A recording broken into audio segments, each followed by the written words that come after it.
তো বন্ধুরা, তোমরা সবাই কেমন আছো? আশা করি সবাই ভালো আছো। তো তোমরা অন স্ক্রিন দেখতে পাচ্ছ, এটা এনসিইআরটির বই। তো এই বইটার থেকে আমরা কিন্তু সায়েন্সটা আলোচনা করছি। কেন আলোচনা করছি? তোমরা সকলে জানো যে রেলের এক্সামের জন্য এনসিইআরটির সায়েন্সের বইগুলো খুবই ইম্পর্ট্যান্ট। তো চলো, আজকের যে টপিক সেটা হচ্ছে আমরা পরমাণুর সংখ্যা ও তার ভর সংখ্যা, এগুলো নিয়ে আমরা আজকে আলোচনা করব, কারণ এগুলো থেকে আপনাদের প্রশ্ন আসে। এর আগের যে ভিডিওটা, সেখানে আমরা অনেক গুরুত্বপূর্ণ জিনিস আলোচনা করেছি। 2n² যে সূত্রটা, সেটা বুঝিয়ে দিয়েছি। হ্যাঁ, সব কিছু বোঝানো আছে। তোমরা আমাদের চ্যানেলটি যদি নতুন হয়ে থাকো, একবার ভিডিওগুলো দেখো, তাহলে বুঝতে পারবে হ্যাঁ এই চ্যানেলের সত্যিকারের প্রিপারেশন হচ্ছে। তো চলো, আর বেশি কিছু বলছি না, আজকের যেটা টপিক সেটা শুরু করছি। তো দেখো, পারমাণবিক সংখ্যা বা পরমাণু ক্রমাঙ্ক, অ্যাটমিক নাম্বার, জিনিসটা বুঝতে পারছো কী জিনিস, এবং এটা তোমরা ক্লাস 10-এ তো পড়েইছো। তো চলো, সেটাই আমরা একটু ভালো করে বুঝি। দেখো, পরমাণুর কেন্দ্রে প্রোটন থাকে, তোমরা সকলে জানো যে এটা যদি পরমাণু হয়, তার যদি এটা কেন্দ্র হয়ে থাকে, সেখানে কী কী থাকে তোমরা বলো তো? নিউট্রন এবং প্রোটন থাকে, এটা সকলে জানো। এবং এই যে পরমাণুর পারমাণবিক সংখ্যা নির্ধারণ করে, অর্থাৎ এই যে প্রোটন সংখ্যা, যেটা প্রোটন সংখ্যা থাকবে, সেইটাকেই আমরা পারমাণবিক সংখ্যা বা পরমাণু ক্রমাঙ্ক বলি। জিনিসটা বুঝতে পারছো না? তো চলো দেখো, ধরো এটা আমাদের একটা পরমাণুর কেন্দ্র, এখানে প্রোটন এবং নিউট্রন আছে। তো প্রোটন যে সংখ্যায় থাকবে, সেই সংখ্যাটাকে আমরা বলবো পারমাণবিক সংখ্যা বা অ্যাটমিক নাম্বার বা পরমাণুর ক্রমাঙ্ক। জিনিসটা বুঝতে পেরেছো? অর্থাৎ প্রোটন সংখ্যাটাই হচ্ছে পারমাণবিক ক্রমাঙ্ক বা পরমাণুর পারমাণবিক সংখ্যা। জিনিসটা বুঝতে পেরেছো? এবার বুঝতে গেছো আশা করি। একে জেড দ্বারা প্রকাশ করা হয়। কোনো মৌলের সমস্ত পরমাণুর পারমাণবিক সংখ্যা জেড হয়। তো প্রকৃতপক্ষে প্রোটন সংখ্যা দ্বারাই কোনো মৌলের চিহ্নিত করা যায়। হাইড্রোজেনের ক্ষেত্রে Z1 হয়, কারণ হাইড্রোজেনের পরমাণুর কেন্দ্রকে একটি মাত্র প্রোটন রয়েছে। অনুরূপে কার্বনের ক্ষেত্রে Z6 হয়।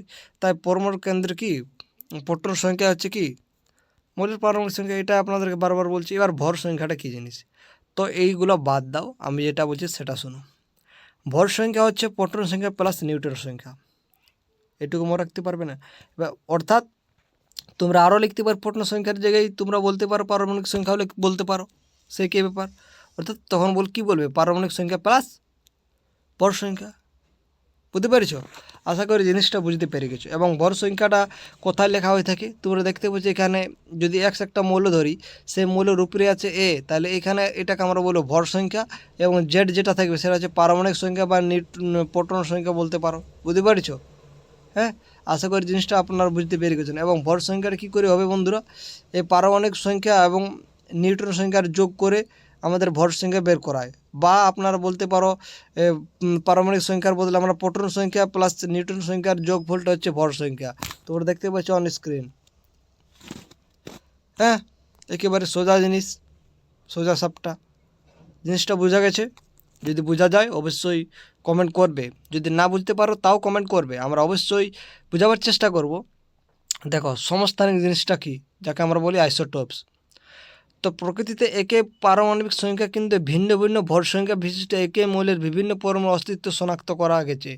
তোমরা যদি দেখো, হাইড্রোজেনের 3 ধরনের পরমাণু অস্তিত্ব রয়েছে। যেমন দেখো, প্রোটিয়াম, সাধারণ হাইড্রোজেন যাকে আমরা বলি, এই প্রোটিয়ামকে আমরা সাধারণ হাইড্রোজেন বলি। ডোটোরিয়াম, এটা ভারী হাইড্রোজেন। তোমরা দেখতে পাচ্ছ এটা ভর সংখ্যার 2 হয়েছে, কিন্তু পারমাণবিক সংখ্যা বা প্রোটন সংখ্যার কোনো চেঞ্জ হয় না, সব ক্ষেত্রে 1 1 রয়েছে। এবং ট্রিটিয়াম তোমরা দেখতে পাচ্ছ এখানেও সেম কেস, পারমাণবিক সংখ্যা বা প্রোটন সংখ্যার কোনো চেঞ্জ হয়নি। হ্যাঁ, চেঞ্জ হয়েছে ভর সংখ্যা। তো এইগুলাকে আমরা কি বলবো? সমস্থানিক বা আইসোটোপ বলবো এগুলাকে। বুঝতে পেরেছো? হ্যাঁ, তো দেখতে পাচ্ছি যে 1, কিন্তু এদের ভর সংখ্যা যথাক্রমে চেঞ্জ হয়ে যাচ্ছে। এরকম কার্বনেরও রয়েছে। তোমাদের এখান থেকে কী প্রশ্ন আসতে পারে? প্রশ্ন আসবে বন্ধুরা, যে যে হাইড্রোজেনের যে 3টা আমরা আইসোটোপ দেখতে পাচ্ছি, সেটা হচ্ছে প্রথমটা হচ্ছে ডয়টোরিয়াম বা ভারী হাইড্রোজেন, তারপর ট্রিটিয়াম। হ্যাঁ, সেটাওকে আমরা ভারী হাইড্রোজেন বলছি। এবং আরেকটা প্রথমে যেটা রয়েছে প্রোটিয়াম বা সাধারণ হাইড্রোজেন। বুঝতে পেরেছো? পটিয়াম, ডয়ট্রিয়াম, ট্রিটিয়াম মনে রাখবে। সেরকম কার্বনও রয়েছে, ক্লোরিনও রয়েছে। এই উদাহরণগুলির ভিত্তিতে বলা যেতে পারে সমস্থানে হলো একই মৌলের পরমাণু যাদের পারমাণবিক সংখ্যা একই। তাহলে সমস্থানিক অর্থাৎ আইসোটোপ আমরা কী বলবো? যাদের পারমাণবিক সংখ্যা বা প্রোটন সংখ্যাটা একই জিনিস, কিন্তু ভর সংখ্যাটা কী হচ্ছে আলাদা, তাকে আমরা কি বলবো? আইসোটোপ বলবো। এবার দেখো হাইড্রোজেনের 3টি সমস্থানিক রয়েছে, অর্থাৎ 3টি সমস্ত আইসোটোপ রয়েছে, সেটা হচ্ছে পটিয়াম, ডয়ট্রিয়াম এবং ট্রিটিয়াম। এগুলো মনে রাখবে। তাহলে অনেক মৌলের সমস্থানিক মিশ্রণ দ্বারা গঠিত একটি মৌলের প্রত্যেকের সমস্থানিক একটি বিশুদ্ধ পদার্থ। সমস্থানিকগুলির রাসায়নিক ধর্ম একই, কিন্তু তাদের ভৌত ধর্ম পার্থক্য রয়েছে। বুঝতে পেরেছি? রাসায়নিক ধর্ম একই, কিন্তু তাদের কী হয়েছে? ভৌত ধর্মের পার্থক্য রয়েছে। হ্যাঁ, এই আইসোটোপগুলোর কথা আমরা ব্যবহার করব। তো যেহেতু কোনো মৌলের সব সমস্থানিক রাসায়নিক ধর্ম একই, ভৌত ধর্মগুলো তো আলাদা, রাসায়নিক ধর্মগুলো একই, তো সেহেতু সমস্থানিকের মিশ্রণ নিতে আমাদের বিশেষ কোনো বাধা নেই। কিন্তু কিছু সমস্থানিকে বিশেষ বিশেষ ধর্ম রয়েছে এবং এর জন্য বিশেষ ক্ষেত্রে এদের ব্যবহার রয়েছে। এগুলো তোমরা দেখতে পাচ্ছ। পারমাণবিক চুল্লিতে ইউরেনিয়াম একটি সমস্থানিক জ্বালানি হিসেবে ব্যবহৃত হয়। তো পারমাণবিক চুল্লিতে যে ইউরেনিয়ামের যে সমস্থানিক অর্থাৎ আইসোটোপগুলো, ইউরেনিয়ামের যে আইসোটোপগুলো, সেগুলো কোথায় ব্যবহার করব? জ্বালানির হিসাবে আমরা ব্যবহার করে থাকি। ক্যান্সার রোগের চিকিৎসার কোবাল্টের সমস্থানিক অর্থাৎ কোবাল্টের আইসোটোপগুলো আমরা কোথায় ব্যবহার করব? ক্যান্সার রোগের চিকিৎসার ক্ষেত্রে আমরা ব্যবহার করে থাকি। এবং যে গলগণ্ড রোগ হয় আয়োডিনের অভাবে, সে আয়োডিনের আইসোটোপগুলো আমরা গলগণ্ড রোগের ক্ষেত্রে ব্যবহার করি। তোমাদের প্রশ্ন আসবে যে ক্যান্সার রোগের চিকিৎসার ক্ষেত্রে কোন মৌলের আইসোটোপ আমরা ব্যবহার করব? তখন তোমাদেরকে বলতে হবে কোবাল্টের। আসছে, তোমরা মনে রাখবে জিনিসটা। আর ইউরেনিয়াম এটা জ্বালানি হিসাবে, আর আয়োডিন এটা হচ্ছে আয়োডিনের আইসোটোপগুলো গলগণ্ড রোগের চিকিৎসায় আমরা ব্যবহার করব। এবার আইসোবার জিনিসটা কি? দেখো আইসোটোপ এবার আমরা জানলাম, এবার আইসোবার তো সেটা কি জিনিস সেটা তোমরা সকলে জানো। দেখো একটা বলা আছে 20 পারমাণবিক সংখ্যা বিশিষ্ট ক্যালসিয়াম এবং 18 পারমাণবিক সংখ্যা বিশিষ্ট আর্গন মৌল দুটির পরমাণুতে ইলেকট্রন সংখ্যা ভিন্ন হলেও দুটি মৌলের ভর সংখ্যাটা কী আছে? আলাদা আছে। অর্থাৎ এই ভর সংখ্যাটা কিন্তু আলাদা, মানে ভর সংখ্যাটা একই থাকবে, কিন্তু বাকি যেগুলো সেগুলো আলাদা হচ্ছে, কিন্তু ভর সংখ্যাটা কী হচ্ছে? একই রয়েছে। এই মৌলগুলিকে পরমাণু কেন্দ্রে কোনো নিউক্লিয় মোট সংখ্যা একই, বিভিন্ন পারমাণবিক সংখ্যা কিন্তু একই ভর সংখ্যা যুক্ত বিশিষ্ট মৌলের পরমাণুগুলিকে পরস্পরের আইসোবার বলছে। অর্থাৎ কী বলছে? ভর সংখ্যাটা একই, কিন্তু প্রোটন সংখ্যা এগুলো কি আলাদা, তাকে আমরা কী বলবো? আইসোবার বলবো। এবার আমরা একটা সংক্ষেপে আলোচনা করি, যেটা আপনাদের ইম্পর্টেন্ট সবার জন্য। সেটা কি? দেখো ইলেকট্রন এবং প্রোটন আবিষ্কারের সম্পূর্ণ কৃতিত্ব হলো যথাক্রমে জে থমসন এবং গোল্ডস্টাইনের। তো আপনাদের বলে ইলেকট্রনকে আবিষ্কার করেছে, তখন আপনাদেরকে বলছে জে থমসন। প্রোটন সেটা হচ্ছে গোল্ডস্টাইনার।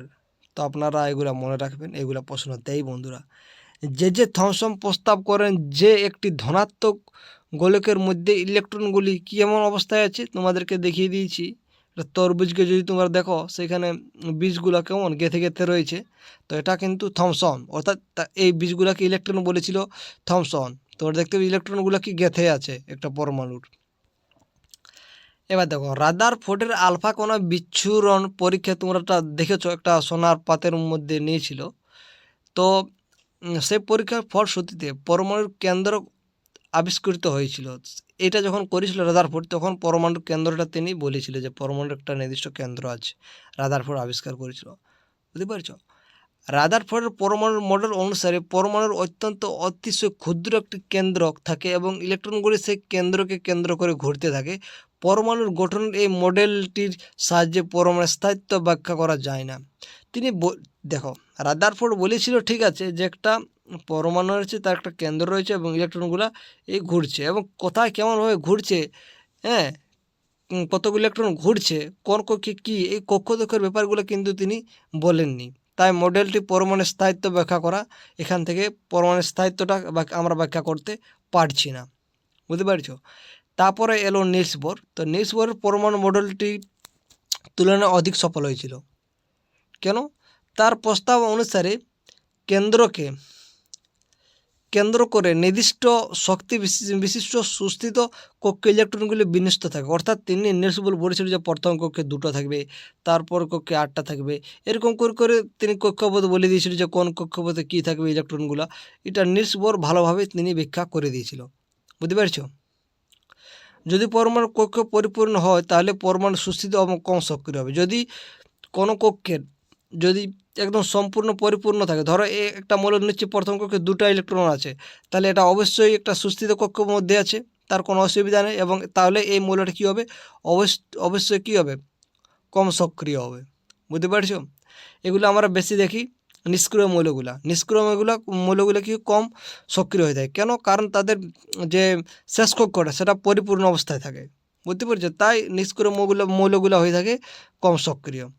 বুঝতে পারছো? অনেক কিছু ইনফরমেশান দিয়ে দিচ্ছি, স্কিপ করো না ভিডিওটাকেও। তারপরে দেখো যে সার্ডউইক পরমাণুর কেন্দ্রকে নিউট্রন কণার উপস্থিতি আবিষ্কার করেছিল। তাহলে এখান থেকে আপনারা বলবে যে নিউট্রনকে আবিষ্কার করেছিল সার্ডউইক, এবং নিউক্লিয়াসকে আবিষ্কার করেছিল এখানে তো আমরা বলে দিলাম না, তো রাদারফোর্ড হবে তো? হ্যাঁ, কমেন্ট করে জানাও। আর ইলেকট্রন আবিষ্কার করেছিল আপনাদেরকে বলেই দিলাম, এবং প্রোটন আবিষ্কার করেছিল কে সেটা আপনাদেরকে বলে দিলাম। তাহলে পরমাণুর 3টি অপারমাণবিক কণা, সেগুলো কী হচ্ছে, ইলেকট্রন, প্রোটন এবং নিউট্রন। ইলেকট্রন হচ্ছে ঋণাত্মক আধানগ্রস্ত কণা, এগুলো অবশ্যই আপনাদেরকে জানতে হবে। প্রোটন হচ্ছে ধনাত্মক আধানগ্রস্ত কণা, এবং নিউট্রন হচ্ছে কি কণার কোনো আধানেই নেই। একটি ইলেকট্রন কণার ভর একটি হাইড্রোজেন পরমাণুর ভরের এত অংশ। তাহলে একটা ইলেকট্রন ভরটা কত হবে, হাইড্রোজেন পরমাণুর 2000-এর 1 অংশ। একটি প্রোটন ও একটি নিউট্রন ভর এককে করে ধরা হয়। বুঝতে পারছি? অর্থাৎ প্রোটন প্লাস নিউট্রনের যোগফলটা আমরা দেখব, ভর সংখ্যা পাবো, এটা বলতে চাইছি। দেখো, একটি পরমাণু কক্ষপথে KLMN দ্বারা প্রকাশ করা হয়ে থাকে। বুঝতে পারছ? যোজ্যতা হলো একটি পরমাণুর যোজন ক্ষমতা। তোমাদেরকে এর আগের ভিডিওতে আমরা কিন্তু আপনাদেরকে বলে দিয়েছি যে যোজন ক্ষমতা কী বা যোজ্যতা কী জিনিস। ধরো একটা ইলেকট্রন বিন্যাস লিখছি আমরা 281। এই যে শেষ কক্ষপথ এটা পরিপূর্ণ আছে, কিন্তু তার একটি ইলেকট্রন বাড়তি হয়ে যাচ্ছে, তাহলে এটা বর্জন করে দেবে। তাহলে এই বর্জন যেটা করে দিচ্ছে সেটাই তার যোজন ক্ষমতা, বা তোমরা বলতে পারো যোজ্যতা। জিনিসটা বুঝতে পেরেছো? অবশ্যই পারবে, কেন পারবে না? তারপরে দেখো, একটি মৌলের পারমাণবিক সংখ্যা, যাকে আমরা কি বলছি, প্রোটন সংখ্যা বলে থাকি। অর্থাৎ পারমাণবিক সংখ্যাও সেম একই জিনিস, এবং প্রোটন সংখ্যাও একই জিনিস। হ্যাঁ, ধরো তোমার নাম একটা ডাক নাম আছে আর একটা ভালো নাম, সে আপনাকে তো নির্দেশ করছে। সেরকম প্রোটন সংখ্যা বলো বা পারমাণবিক সংখ্যা বলো, সে একই ব্যাপার। ওই মৌলের পরমাণুতে উপস্থিত প্রোটন সংখ্যায় সমান। ওইটাই আমি বলতে চেয়েছি এই পয়েন্টটা দিয়ে, ওই জিনিসটা আপনাদেরকে বোঝাতে চেয়েছি। কোনো পরমাণুর ভর সংখ্যা কেন্দ্রকে উপস্থিত নিউক্লিয় সংখ্যাগুলি সমান হবে। তাহলে কোনো পরমাণুর ভর সংখ্যা কেন্দ্রকে উপস্থিত নিউক্লিয় সংখ্যাগুলি কী হচ্ছে, সমান হবে। সমস্থানিক, যাকে আমরা আইসোটোপ বলছি, হলো মৌলের পরমাণুর যাদের ভর সংখ্যা ভিন্ন ভিন্ন। অর্থাৎ ভর সংখ্যাটা ভিন্ন হবে, কিন্তু পারমাণবিক সংখ্যা বা প্রোটন সংখ্যা সেটা কি হবে, সেটা কিন্তু একই থাকবে। অর্থাৎ দেখতে পাচ্ছি তোমরা পারমাণবিক সংখ্যাটা একই আছে, কিন্তু ভর সংখ্যাটা কী হচ্ছে, আলাদা হয়ে যাচ্ছে। বুঝতে পেরেছ? আশা করি জিনিসটা বুঝতে পেরেছ। এবার যদি আইসোবার বলি, তো আইসোবার তার উল্টোটা হবে। অর্থাৎ ভর সংখ্যাটা কী হচ্ছে, একই ভর সংখ্যা বিশিষ্ট, অর্থাৎ ভর সংখ্যাটা তার একই হবে, কিন্তু পারমাণবিক সংখ্যা বা প্রোটন সংখ্যা সেই পণ্যগুলো কী হবে, আলাদা আলাদা হবে। বুঝতে পেরেছ? সেটা হচ্ছে আইসোবার। প্রোটন সংখ্যা দ্বারা মৌলগুলোকে চিহ্নিত করা হয়। অর্থাৎ প্রোটন সংখ্যা মানে তো পারমাণবিক সংখ্যা, তো পারমাণবিক সংখ্যা দিয়েই মৌলগুলোকে চিহ্নিত করা হয়। তো এই ছিল আজকের যে চ্যাপ্টার বলতে পারো। হ্যাঁ, তো কেমন লাগলো ভিডিওটা আপনার কমেন্ট করে জানাও।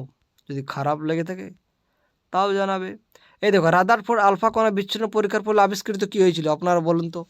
তো আবিষ্কৃত হয়েছিল নিউক্লিয়াস বা পরমাণুর কেন্দ্রক। অপশান এ আপনাদেরকে একটু আগে বলে দিলাম। হ্যাঁ, তো এই যে প্রশ্নগুলো, এগুলোর যদি আপনারা উত্তর দিতে পারেন কমেন্ট করে জানাও। তো এই হচ্ছে ব্যাপার বন্ধুরা।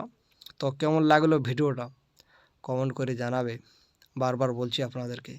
এরপরে যে টপিক, এবার আমরা জীববিদ্যা থেকে দেখো, জীবনের মৌলিক একক, এগুলো আমরা জীববিদ্যা থেকে আলোচনা করব। তো এটা পরে ভিডিওতে আলোচনা করব। তো আজকে এখানে শেষ করছি ভিডিওটা শেষ পর্যন্ত দেখার জন্য আপনাদেরকে অসংখ্য ধন্যবাদ।